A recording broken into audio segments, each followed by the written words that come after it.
¿No te ha pasado que a veces crees conocer a alguien hasta que compartes una experiencia, y te das cuenta de que no lo conocías tanto como creías? Un fenómeno parecido se manifiesta cuando se pregunta, ¿qué es pi? Algunos dirán que pi vale 3.14, otros que 3.1416. Otros solo se reirán. Sabemos que pi es un número irracional, que su cifra se repite infinitas veces, que tiene un valor definido sin que se pueda expresar por medio de una fracción. Tal vez la pregunta tendría que ser, ¿cómo se calcula el valor de pi?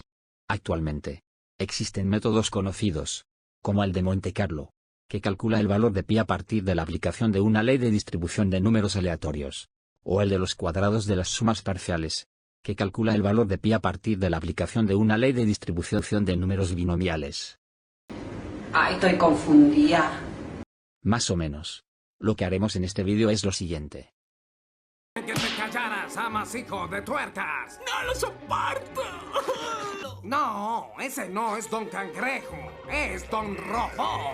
Y la única forma de tratar con ellos es descubrir todo lo que saben.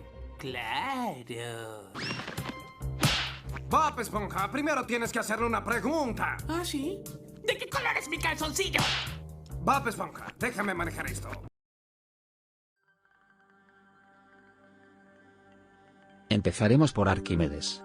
Hay mucho que hablar de él, pero tomaremos tres perspectivas: sus descubrimientos, sus invenciones y sus aportaciones.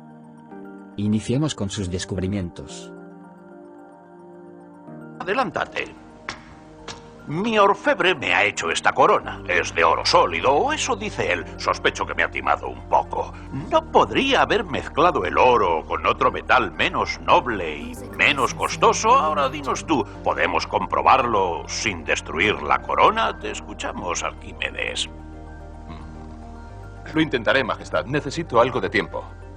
¿Te basta con un día o necesitas dos? Un par de días serán suficientes. Necesito calcular el volumen de la corona. Luego, pesándola, podré calcular si su peso corresponde al peso del oro, que es un metal muy pesado. ¿Calcular su volumen? ¡Bromeas! Su forma es demasiado elaborada. Es imposible. Pensaremos en ello, padre.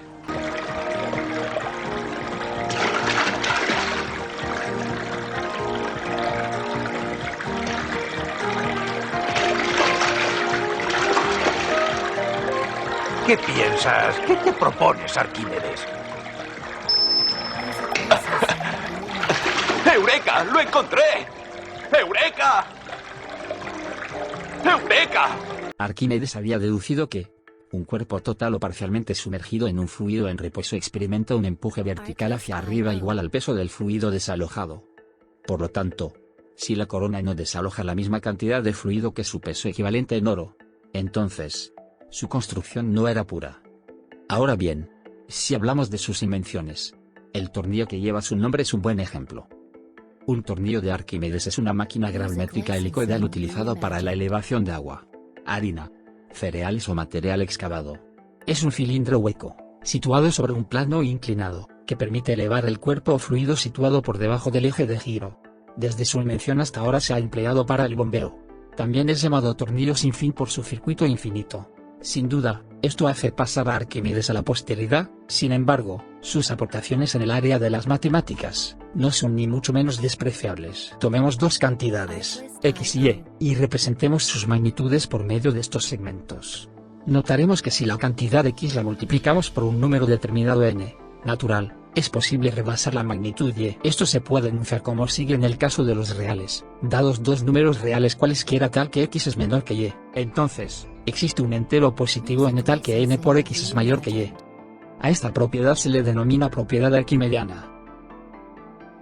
En un sentido moderno, se le llama arquimediana a estructuras matemáticas cuyos elementos verifican una propiedad análoga al axioma de Arquímedes. Si bien, hay mucho que se podría hablar sobre la propiedad arquimediana, dedicaremos el resto del vídeo a platicar sobre qué hizo Arquímedes para calcular el valor de pi. Dado que los círculos, sean grandes o pequeños, tienen la misma forma, el cociente entre su perímetro y su diámetro es el mismo siempre, y este valor es pi. Arquímedes había demostrado que todo círculo es equivalente a un triángulo rectángulo. Por tanto, es posible calcular el área A. Si consideramos que el área del triángulo es base por altura entre 2, y sabemos que la base es el perímetro del círculo y la altura el radio, entonces, como el perímetro es igual a pi por diámetro, y el diámetro es el doble del radio, no es difícil demostrar que el área de un círculo es pi por radio al cuadrado. Pero, ¿cómo llegó Arquímedes a esta conclusión? Tomemos una circunferencia, si la partimos en 4 partes y esas partes las acomodamos como se muestra, podemos replicar las partes, ponerlas por encima y construir una figura que, debido a los bordes, el área de toda la configuración es poco más que el doble del área del círculo original. Si quisiéramos, podríamos tomar el círculo y partirlo en 8 partes iguales. Si repetimos el procedimiento, obtenemos nuevamente una figura que aproxima a un paralelogramo. El método de Arquímedes consiste en extender esta idea tanto como sea posible. Así, en la figura límite, se obtiene un rectángulo. Como sabemos que ese rectángulo tiene el doble del área del círculo, entonces es posible deducir que el área del círculo es correspondiente con la de uno de los triángulos rectángulos que se obtienen al partir al rectángulo por su diagonal. Con esto, Arquímedes describe el proceso para acotar el valor de pi. Tómese un círculo de radio igual a 1, así, el área del círculo es igual a pi. Ahora, inscriba y circunscriba polígonos regulares de igual cantidad de lados. Como sabemos que el área del círculo tiene un valor más grande que el área del polígono inscrito y más pequeña que el área del circunscrito, es posible establecer una relación de orden que nos permita acotar el valor del área del círculo que a su vez es el valor de pi. A continuación, ilustraremos el procedimiento para hacer el acotamiento utilizando el caso de un hexágono. El proceso es equivalente para los demás polígonos. Bien, pues vamos a ilustrar cuál es el método que siguió Arquímedes para acotar el valor de pi. Habíamos comentado que para calcularlo, pues simplemente inscribíamos y circunscribíamos polígonos, agarramos el hexágono. Recordemos que la circunferencia o el círculo con el que estamos trabajando tiene un radio de 1. Por lo tanto, por ejemplo, si hablamos del polígono inscrito, pues podríamos decir fácilmente que el segmento que une el centro del polígono con uno de sus vértices vale 1. La idea es la siguiente: tomar el triángulo, los polígonos que se generan y establecer esta relación.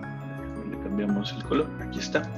El área del polígono inscrito tiene que ser más pequeña que el valor de pi, porque ese es el valor del área del círculo, que a su vez tiene que ser más pequeña que el área del polígono que es circunscrito. Entonces vamos a calcular cuánto vale el área del polígono inscrito. En este caso, podemos observar que este polígono, que tiene 6 lados, forma con sus diagonales 6 triángulos que no sabemos cómo son, pero por lo menos sabemos que son isósceles, ya que estos lados habíamos dicho que tenían un valor de 1. Para poder determinar qué tipo de triángulo es, pues podríamos nosotros pensar que si toda la vuelta son 360 grados y lo estamos partiendo en 6 lados iguales, pues significa que uno de los ángulos tiene que tener un valor de 60, porque es lo que estamos partiendo. Entonces el ángulo que está aquí es de 60 grados. Ahora, al ser un triángulo isósceles, por lo menos, hemos encontrado que estos dos ángulos que están ahí, déjenme los marcamos de este color, esos dos ángulos que están ahí tienen que ser iguales. Si la suma de los 3 ángulos tiene que ser 180 grados y ya tenemos 60, entonces estos dos tendrían que sumar 120 grados. Pero como son iguales, pues entonces sus ángulos o los ángulos valen 60 grados. Por lo tanto, tenemos un triángulo que es un triángulo equilátero. Y calcular el área, pues simplemente se reduciría, al calcular el área del polígono, por ejemplo, se reduciría a calcular el área de ese triángulo equilátero y multiplicarla por 6. Entonces vamos a hacer eso.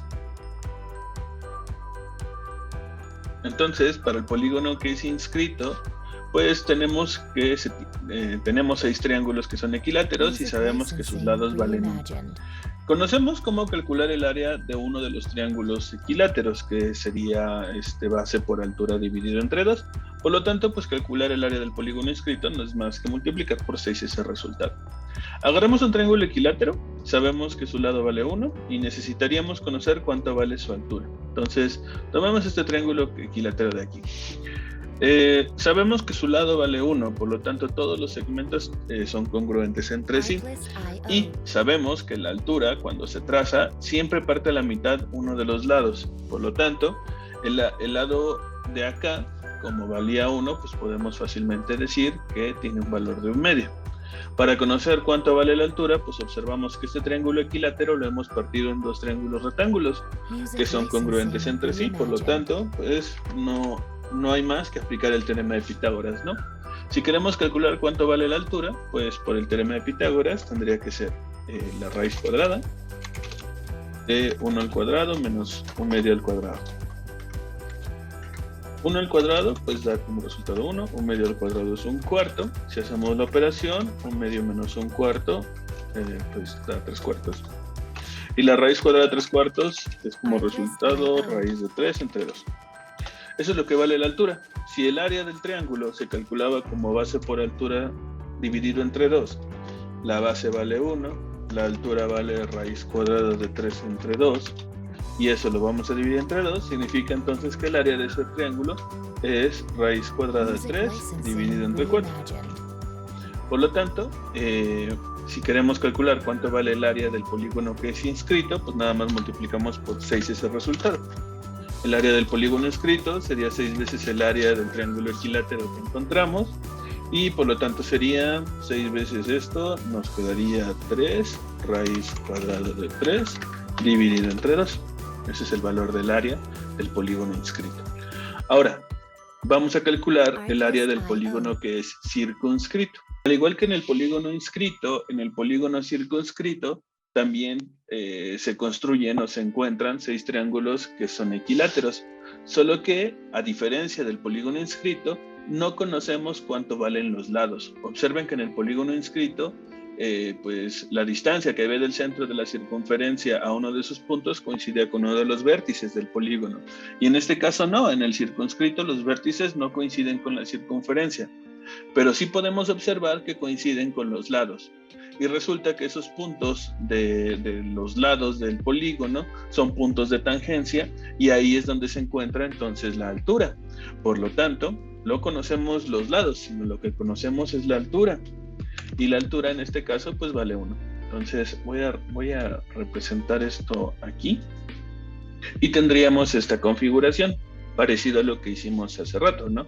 Solo que ahora lo que conocemos es cuánto vale la altura, pero no sabemos cuánto valen los lados. Lo que sí sabemos es que, por ejemplo, la altura parte a la mitad uno de los lados. Entonces podemos volver a aplicar el teorema de Pitágoras para calcular ahora cuánto vale x, que representa el valor de uno de los lados, y pues ya, tendríamos que aplicar la fórmula de toda la vida, ¿no? Entonces, ¿qué sabemos ahora? Pues no sabemos cuánto vale la hipotenusa en este caso, porque es lo que observamos. Y la hipotenusa tendría que ser igual a un lado al cuadrado más el otro lado también elevado al cuadrado. Esto, si lo despejamos, nos quedaría de la siguiente forma: x cuadrada menos este elevado al cuadrado, pues es x cuadrada entre 4, pasaría restando. Y del otro lado, pues nos queda 1 elevado al cuadrado, que es 1. Hacemos la resta. Aquí nos quedaría 3x cuadrada dividido entre 4 igual a 1. Y hacemos el despeje. Este 4 lo podemos pasar multiplicando, y este 3 lo podemos pasar dividiendo. Y luego sacamos raíz cuadrada. Nos quedaría raíz cuadrada de 4 entre 3. Esto nos da 2 veces 2 entre la raíz cuadrada de 3. Y si racionalizamos, esto nos queda 2 raíz cuadrada de 3 dividido entre 3. Eso significa que la base o el valor del lado de este triángulo, que es equilátero también, cuya altura vale 1, pues debe de ser pues lo que nos dio, ¿no? 2 raíz de 3 entre 3. Por lo tanto, el área del polígono que es circunscrito sería 6 veces el área del polígono del triángulo. El triángulo tiene base 2 raíz de 3 entre 3. 2 raíz de 3 dividido entre 3. Y tiene altura 1, entonces eso por 1, dividido entre 2. Si observamos, pues 3 multiplicado por 2 nos da como resultado 6, y 6 dividido entre 6 pues se anula, entonces nada más nos queda 2 raíz de 3.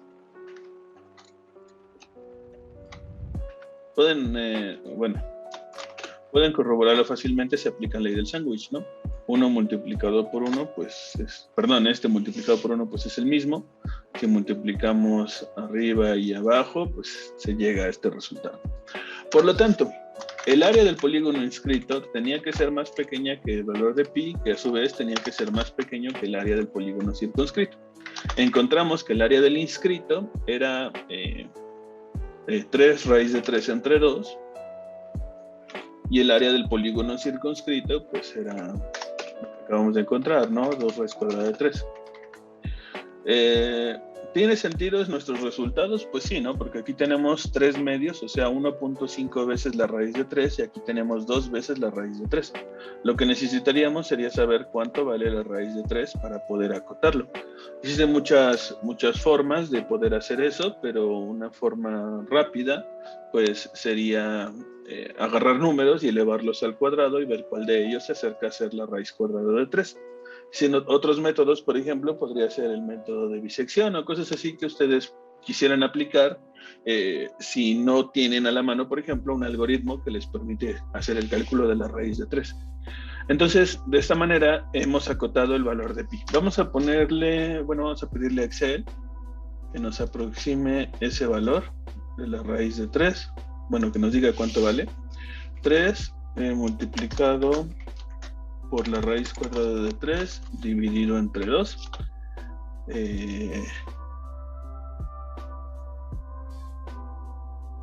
Creo que es raíz. Lo escribí, raíz de 3 dividido entre 2 y da 2.59. Y en el otro, pues es 2 veces la raíz cuadrada de 3, que sería raíz de 3. Ay, pero no lo puse como que lo calcule.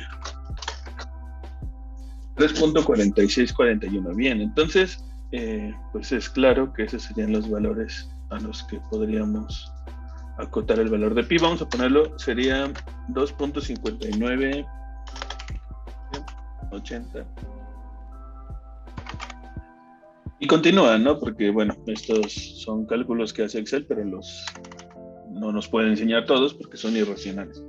Entonces, pues, hemos ilustrado cuál es el método que se sigue en el caso de, por ejemplo, un hexágono.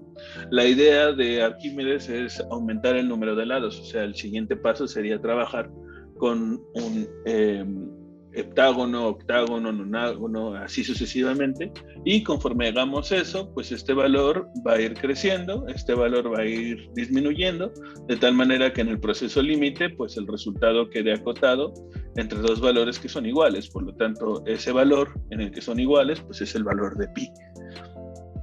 Y pues, bueno, algo importante que deben de darse cuenta es que nosotros pudimos aplicar esto porque los triángulos que formábamos siempre eran triángulos equiláteros, pero pues no siempre son triángulos equiláteros. De hecho, en el de 60 grados, pues tenemos ahí el caso particular.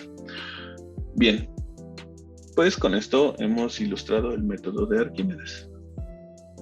Es claro que el proceso es laborioso, pero funciona. Tal es así que durante muchos años el método de Arquímedes fue utilizado para aproximar el valor de pi. Franco Ispiete hizo el cálculo utilizando un polígono de 393.216 lados y al poco tiempo después, otro matemático de nombre Van Cullen lo superó. Van Cullen hizo el cálculo para un polígono de 2 elevado a la 62 lados. Esto es poco más de 4 por 10 a la 18 lados, logrando el récord de 35 decimales correctos de pi. Estaba tan orgulloso de su logro que mandó a que colocaran en su lápida todos los decimales.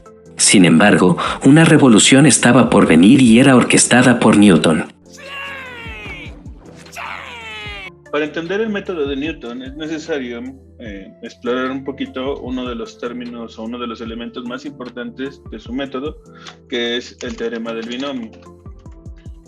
En específico porque el método que utiliza Newton se basa mucho en esto. Se sabe, por ejemplo, que si nosotros agarramos un binomio y lo elevamos al cuadrado, obtenemos como resultado a cuadrada 2ab más b cuadrada, suponiendo que ese es el binomio que estamos elevando. Si lo hacemos, por ejemplo, ahora elevado al cubo, pues implicaría multiplicar a más b por el mismo 3 veces y obtendríamos esta expresión que nos diría cuál es el resultado de elevar esto al cubo. Observemos que la potencia del primer elemento, que es A, pues va disminuyendo, empieza cubo, cuadrado, 1 y luego ya no está. Y el de B no está, luego vale 1, 2, 3. Y si hacemos la misma observación en el binomio anterior, pues tendríamos el mismo resultado. Cuadrado, 1 y ya no está, y luego no está, 1 y cuadrado. Esa peculiaridad se cumple, y en este caso, por ejemplo, si agarráramos y eleváramos a potencia 4, pues la misma idea debería de cumplirse. Es decir, el primer valor de A pues sería A a la cuarta, el que seguiría sería A al cubo y aparece B, A cuadrada y aparece B cuadrada. Recuerden, A va disminuyendo, B va aumentando, AB al cubo, y finalmente tendríamos B a la cuarta.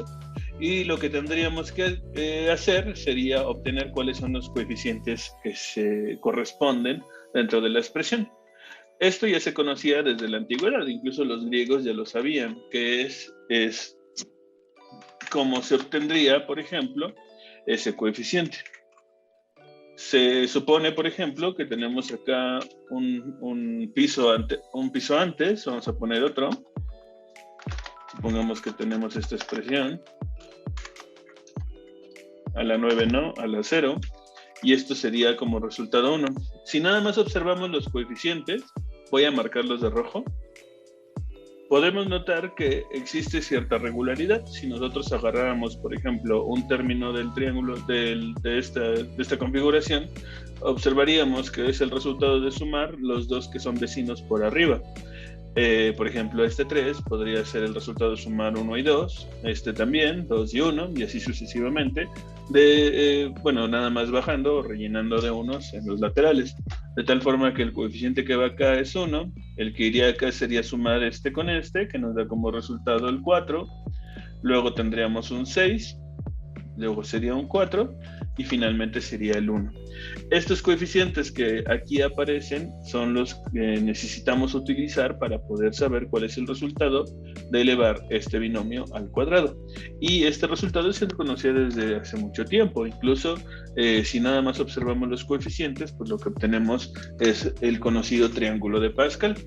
A través del tiempo, pues la idea era saber cuáles eran los coeficientes que aparecían cuando nosotros agarrábamos un binomio y lo elevábamos a determinada potencia, sin tener que hacer toda la construcción del triángulo. Si bien el triángulo nos permite calcular de forma rápida cuál es el resultado de elevar un binomio a cualquier potencia entera, aún así se tiene que hacer una construcción. Se llega a lo siguiente, que es lo que se conoce como el teorema del binomio. Cualquier elemento que aparezca en la fila correspondiente de elevar un binomio a una potencia n, se va a obtener de la siguiente forma: a la n más n por a la una potencia menos, aparece b. El siguiente término lo calcularíamos agarrando n por n menos 1, dividirlo entre 2 factorial, a elevado a la n menos 2, recuerden que pierde una potencia, y b aumenta en 1. El siguiente término lo calcularíamos de esta forma: n por n menos 1 por n menos 2, dividido entre 3 factorial. Y pasaría lo mismo con las potencias. Tendríamos a elevado a la n menos 3, una potencia menos, y b elevado al cubo. Y esto continúa.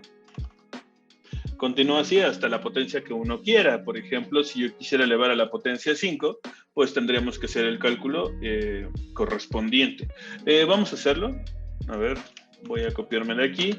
Y vamos a calcular cuál es el resultado, siguiendo el teorema del binomio, de elevar un binomio a la potencia 5. Aquí sería a la 5. Aquí aparecería 5 veces una potencia menos, pues sería 4. B. Aquí sería 5 por 4 entre 2 factorial. 4 entre 2 factorial. Recuerden que factorial es multiplicar ese número por todos los anteriores. 2 factorial es 2 por 1, que es 2. Entonces, 4 dividido entre 2 es 2, y 2 por 5 es 10. Acá nos queda 3. Y aquí B aumenta una potencia. Aquí sería 3 factorial, sería 3 por 2 por 1, que da como resultado 6. Si n vale 5, este es 3, este es 4 y este es 5. Entonces, 3 por 4 son 12, entre 6 es 2 y 2 por 5 es 10. Aquí nos queda 5 menos 3 que es 2 y B aumenta. El que sigue tendría que ser n por n menos 1 por n menos 2 por n menos 3 dividido entre 4 factorial. Eso multiplicado por a elevado a la n vale 5, entonces 5 menos 4 es 1. B a la cuarta y de una vez ponemos B a la quinta, que sería el último término.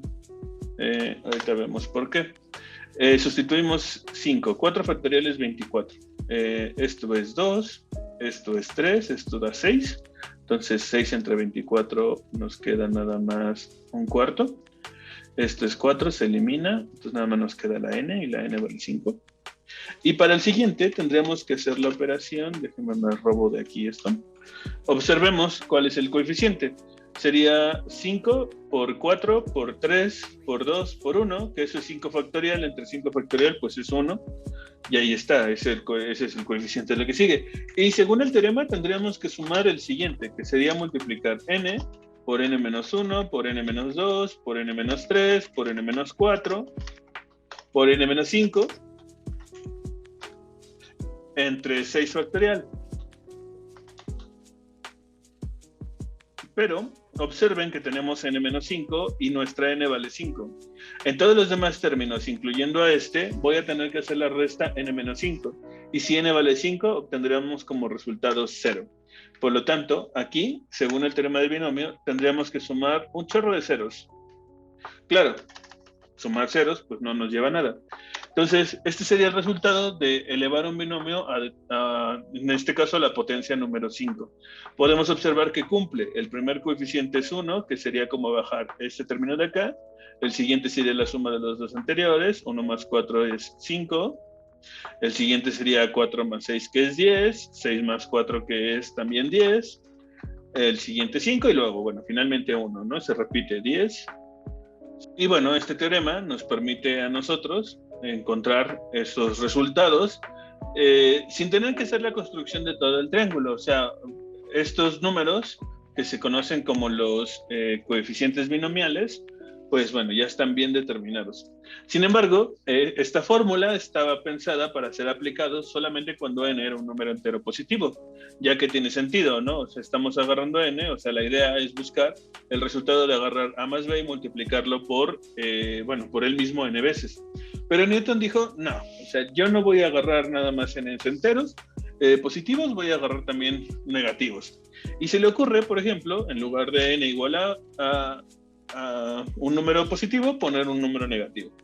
Vamos a simplificar un poquito el trabajo. Voy a poner 1 aquí, vamos a poner x. Entonces, si a vale 1, entonces nos quedaría aquí a la 1, que sería 1. Bien, cambié, en lugar de menos 1 puse n, nada más para ver cómo se expresaría el teorema del binomio utilizando este caso particular, 1 más x, que en forma general fue el que utilizó Newton para abordar su problema. En este caso, por ejemplo, nosotros tenemos una relación de esta expresión elevada a una potencia a través de esta. Newton dijo, bueno, esto sí es válido cuando n es un número positivo entero, pero ¿qué pasa si es un número negativo? Probó, si n es igual a menos 1, entonces tendríamos que hacer el siguiente cambio. Si nosotros suponemos que podemos aplicar la fórmula cuando n es un número negativo, pues tendríamos lo siguiente. Menos 1, aquí sería menos 1, menos 1 menos 1 es menos 2. Entre 2 factorial pues es menos 1, multiplicado por menos 1 pues es 1 positivo. Y aquí quedaría exactamente la misma idea, negativo por negativo es un número negativo. Y acá nos queda 1 por 2 por 3, que eso es 3 factorial. Y observaríamos, de hecho si calculáramos el siguiente, también llegaríamos a la siguiente expresión. Y observamos que cuando nosotros aplicamos el binomio de Newton, el teorema del binomio, pero ahora a un número negativo, no obtenemos un polinomio finito como los obteníamos cuando sustituíamos un valor entero positivo, sino obtenemos una serie infinita. Una forma, bueno, este es un resultado que obtuvo Newton, pero una forma de justificarse él de que este resultado posiblemente tenía sentido fue el siguiente. Una justificación que él dio fue la siguiente. 1 más x a la menos 1 es lo mismo que 1 entre 1 más x. Entonces, si yo a esta expresión de acá la multiplico por 1 más x, el resultado tendría que ser equivalente a agarrar su igualdad, que en este caso es esta, y multiplicarlo por 1 más x. Me pongo aquí los paréntesis. De este lado tenemos como resultado 1, y de este lado, pues si yo multiplico, 1 por 1 es 1, 1 por x es x, menos x se elimina, x negativo por 1 por x, perdón, es menos x cuadrada, y x cuadrada por 1 es x cuadrada, entonces también se elimina, y si yo continuara, pues me voy a dar cuenta que toda la expresión se elimina de tal manera que en efecto, esto y esto son una igualdad. Entonces, Newton estaba convencido de que esta fórmula la podríamos aplicar no solamente cuando eran números enteros positivos, sino cuando eran también negativos, incluso no necesariamente negativos. Por ejemplo, también podría aplicarse la idea cuando teníamos números que sean racionales. Por ejemplo, cuando n fuera igual a 1 medio. Esto es equivalente a trabajar con la raíz cuadrada de 1 más x. De esta manera, Newton podría utilizar esta relación que existe entre un binomio elevado a cualquier potencia, en este caso racional, como una serie infinita. Por ejemplo, si nosotros quisiéramos saber a qué es igual la raíz cuadrada, no sé, de 3, entonces una manera de hacerlo sería a través de esto. El 3 se puede escribir como 4 menos 1, el 4 lo podríamos sacar como un factor común y escribir 1 menos 1/4.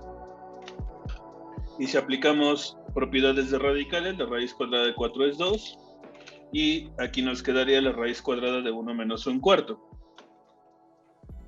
Si suponemos que esta expresión de aquí corresponde a la expresión 1 más x, hagamos que x sea igual a menos 1/4. 1 más menos 1/4. Bueno, lo podemos poner así. Entonces, tendríamos que hacer el cambio en la fórmula cuando n vale 1 medio. Nos quedaría 2. 2 que multiplica a este binomio aplicado a esta expresión de acá, ¿no? Que corresponde a esto. Entonces, sería 1, n vale 1 medio, entonces tendríamos acá 1 medio, por x, pero x vale menos 1/4. N lo cambiaríamos en todos los casos, y voy a cambiar también en la x. Entonces, un segundo. De tal forma que podemos extender entonces esta raíz de una diferencia a través del binomio de Newton. Sustituyendo, ¿no? Haciendo que n valga 1 medio y que x valga menos 1/4. Esta serie acá sería menos 1/4. Esta serie converge rápidamente al resultado de la raíz de 2. O sea, habría nada más que hacer operacioncitas para poder hacer el cálculo.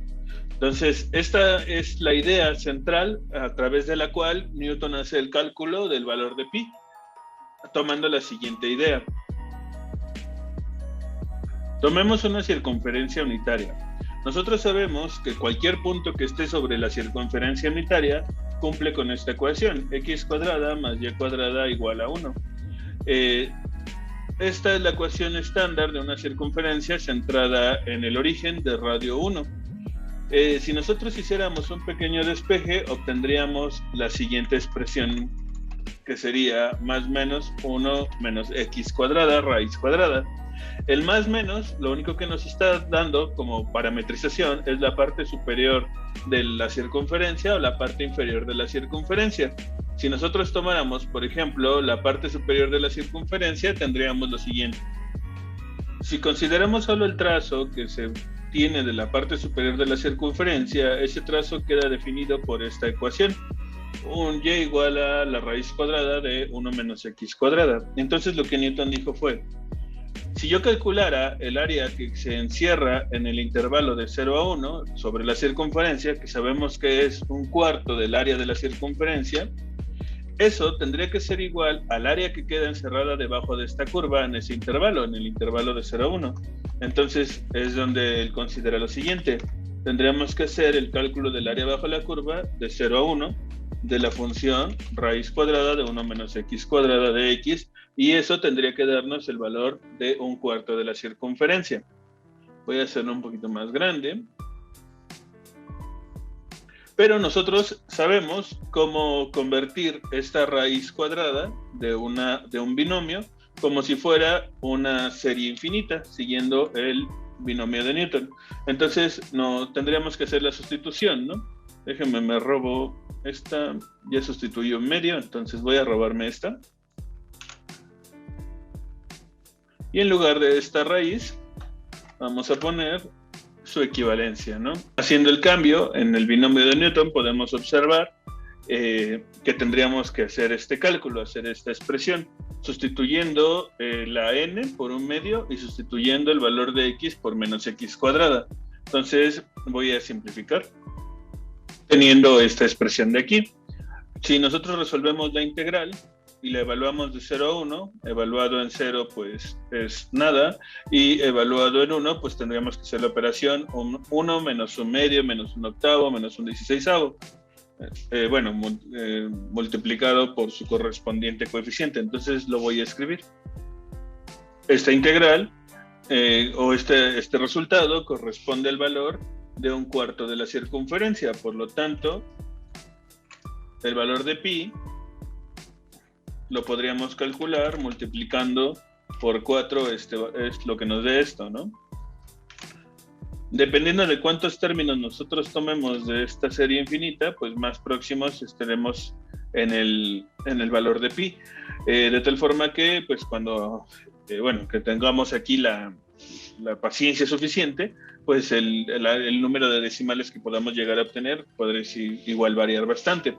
Algo que también utilizó Newton, por ejemplo, fue en lugar de calcular cuál era el resultado de de calcular el área bajo la curva entre 0 y 1, lo hizo entre 0 y 1 medio, logrando hacer que como estos factores se elevan a determinadas potencias, la serie converja más rápido que de 0 a 1.